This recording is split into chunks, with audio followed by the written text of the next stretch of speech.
Welcome to I Got Stuck, a catalog of temporary obsessions, with me, your host, Dr. Kelly Reedy, wherein each week I'll give you a full report on the latest topic that's kept me up at night. Things that have led to countless hours of procrastination through Googling, asking Jeeves, and navigating the twistiest and turniest of internet rabbit holes. By the way, rabbits have been known to misinterpret the body language of guinea pigs and bully them, so don't leave those two alone together.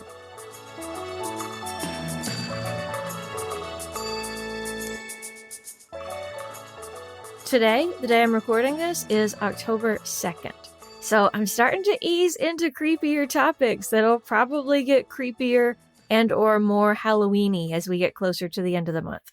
Also, my fall allergies have started, so I'm a little stuffed up. But without further ado, I want to talk about one of my favorite topics, cryptozoology. On the off chance that you're unaware of this field of study, let me lay the groundwork for you. By the way, I use the word field and not the words scientific field because even though it ends with ology, cryptozoology is not a real science, meaning its practitioners don't follow the scientific method, and also they've been known to totally ignore data and reality. Cryptozoology is essentially the pseudo-science of creatures that exist in mythology and folklore. So somebody who spends their time looking for Bigfoot might identify themselves as a cryptozoologist, for example. And boy, howdy, are they out there. The creatures that they're looking for are called cryptids. So, for example, Bigfoot is considered a cryptid. Cryptozoology was started by two actual zoologists in the 1940s, 1950s ballpark. Bernard Heuvelmans was one. He was a Belgian zoologist who was just into some weird stuff. He wrote the book on cryptozoology in 1958, a work called On the Track of Unknown Animals, which is more or less the Bible of cryptozoology. The other guy who's considered to have co-founded the field was Ivan Sanderson, a British zoologist, and he's a character that I find far more interesting.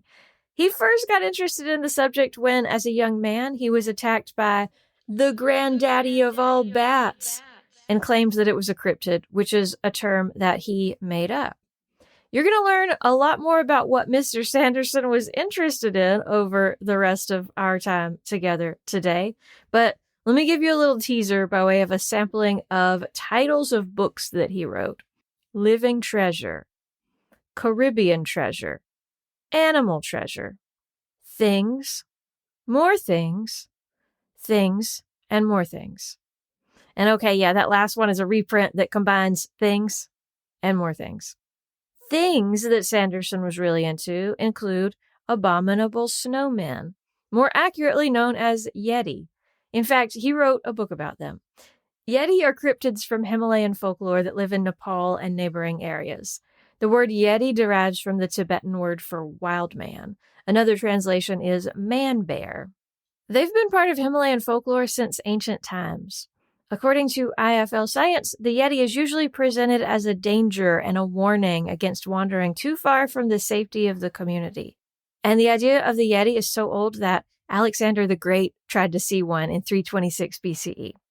So they've been around forever, but Yeti didn't really become a household cryptid name until the 1950s. In 1951, a very well-respected explorer of Mount Everest came across a giant footprint on the mountain and took a picture of it.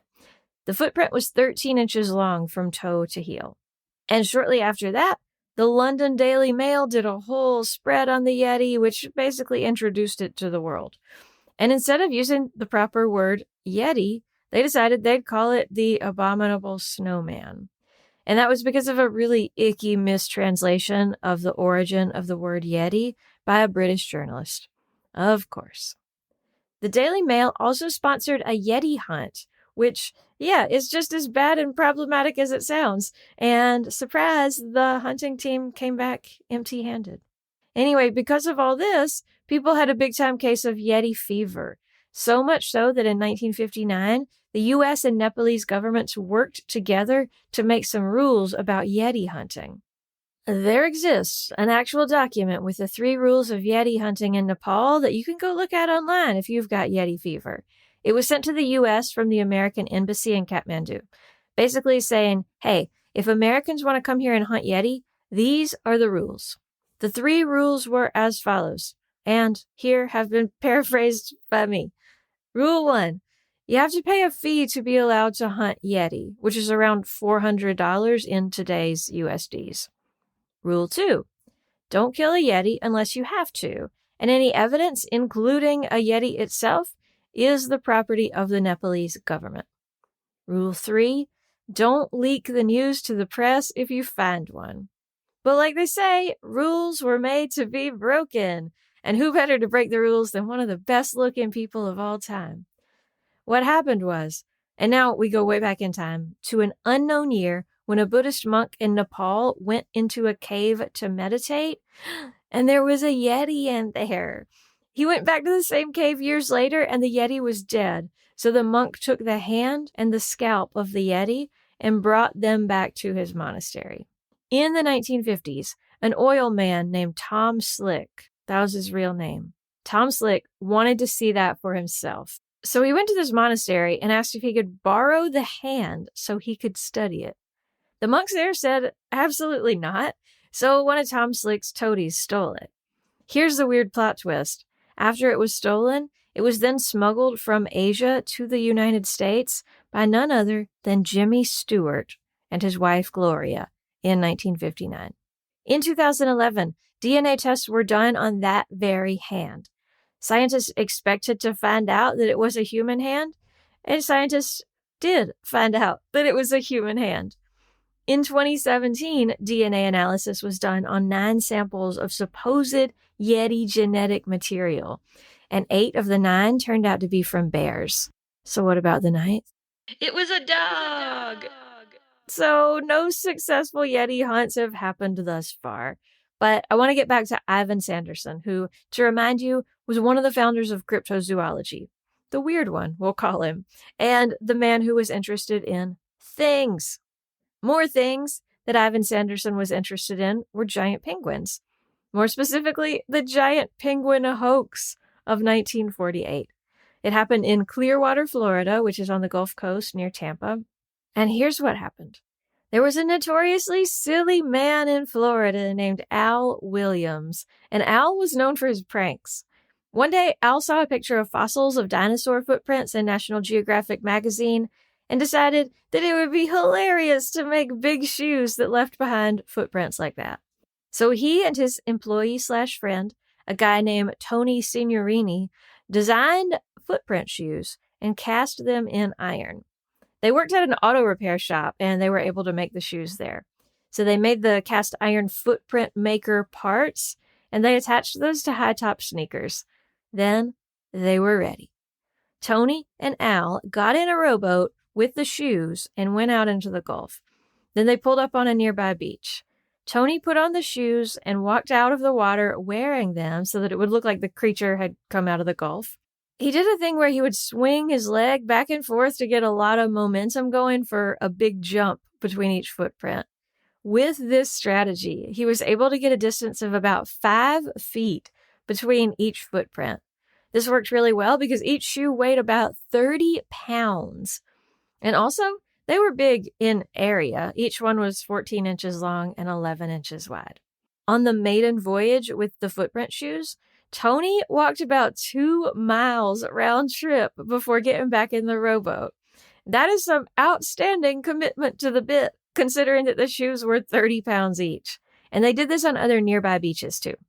Okay, so you know people were freaking out about this. 14-inch long footprints that looked like dinosaur feet and were 5 feet apart and appeared on multiple beaches in the area? Totally insane. Kind of amazingly, though, it did occur to people that this might be a hoax.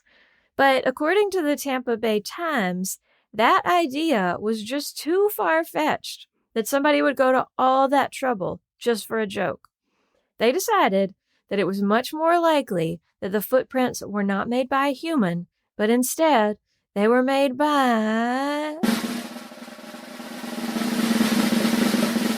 a giant penguin. How in the world did they get from fake dinosaur shoes to, oh, hey, it must be a giant penguin here in Florida in the 1940s? For that, we need to go back to our fella Ivan, co-founder of Cryptozoology. When this all happened in 1948, Ivan got wind of it. While Al Williams was known as a prankster, Ivan Sanderson was known for trying to make money off of everything and constantly seeking attention. He was in New York at the time, and he immediately went down to Florida to check this out. He dubbed the supposed creature Old Three Toes and researched it for 2 full weeks. He came to the conclusion that the footprints were too deep to have possibly been made by a person or even by a machine. He made plaster casts of the footprints to study them more closely. He interviewed people who claimed to have seen the creature with their own eyes. And this research led him to announce that it was definitely not a hoax. In fact, he saw it with his own eyes. He said it was about 15 feet tall, had large flipper-like arms, and made big waves as if kicking with powerful legs. Sounds like a giant penguin to me. By the way, giant penguins did exist, just not in the 1940s. One type was called Anthropornis, and it lived around 40 million years ago in New Zealand and Antarctica. Anthropornis could get up to around 6 feet tall and weigh around 200 pounds. For comparison, the largest modern penguin is the emperor penguin, and it gets to around 3 feet tall. And in case you're like, but Kelly, people actually saw Old Three Toes. Are you calling those people liars? Yes, I am. And they would happily call themselves liars too, because those sightings were called in by friends of the pranksters, who were all obviously getting a huge kick out of this guy coming from New York to investigate their prank. They did this off and on for 10 years, until the last sighting of the footprints was reported in 1958. Al Williams died in 1970, Ivan Sanderson died in 1973, and in 1988, Tony Signorini came clean and told everybody about what I think might be the most epic Florida man stunt of all time. Tony died just a few years ago and left the shoes to his son Jeff, who tried to walk in them and immediately fell over. Aww. I want to stay on the topic of hoaxes for now, so let's talk about the Loch Ness Monster. And don't worry, I'm not saying the whole Loch Ness Monster thing is a hoax, but at least part of it is, or might be. The Loch Ness Monster is a cryptid that is reported to live in Loch Ness in Scotland. Loch Ness is a lake along a fault line that cuts across Scotland. The lake is about 23 miles long and has a maximum depth of 745 feet. Sightings of some big animal in the water there go back all the way to the year 565. There were a couple reports of Loch Ness Monster sightings in the late 1700s that didn't hold much water. And the world didn't really care until the 1930s. In 1933, a couple reported seeing a big creature that they said was probably around 25 feet long with a large body and a long, wavy, narrow neck, slightly thicker than an elephant's trunk and as long as the width of the road. Yes, the road. I should add that they didn't see this thing in the water. They saw it lurch across the road in front of their car. Also, a motorcyclist said it crossed the road in front of him around 1 a.m., and he was conveniently a veterinary student. He followed it, but said he only saw ripples after it got in the water. He drew a picture of it and described it as a cross between a seal and a plesiosaur. Scientists now say he probably saw an otter or a seal that over time grew in his imagination. But the thing that really kicked off the whole Loch Ness Monster obsession is that one famous photo. You know the one. Black and white, grainy, neck and head sticking out of the water. It's called the surgeon's photo.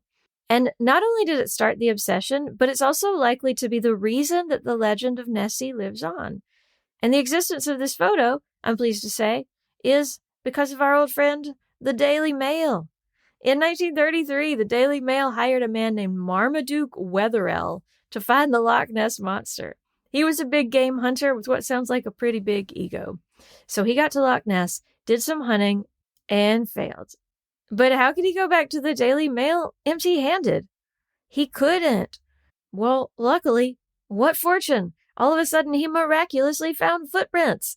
Big footprints on the shore of the loch that could only belong to Nessie. Right? Of course not. Zoologists from the Natural History Museum started looking into it, and they realized the footprints were actually hippopotamus tracks.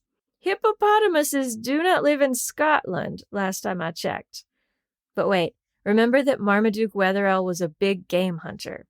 Turns out he had gotten a hold of an ashtray that had as its leg a hippopotamus leg. It was pretty quickly discovered that the footprints matched the footprint of the ashtray.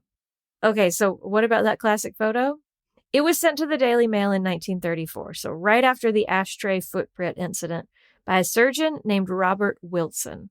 How respectable.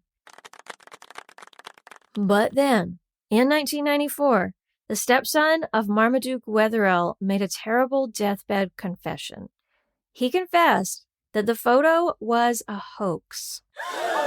He said that his stepfather Marmaduke was mad that he got busted for the ashtray footprints.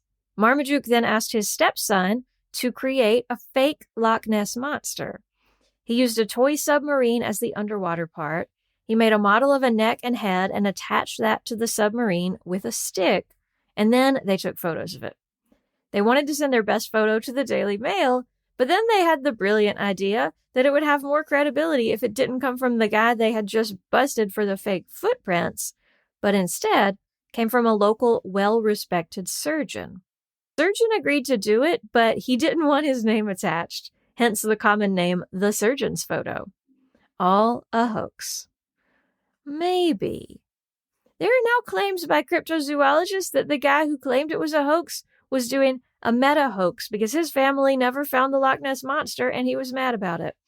Despite that, the consensus is that it probably was a hoax, based on careful examination of the photo and its negatives. But part of the confession was that the fake Nessie is probably still somewhere in Loch Ness today because they sunk it and left it there to pollute the lake. What I think this means is that humans are obviously the real monsters here.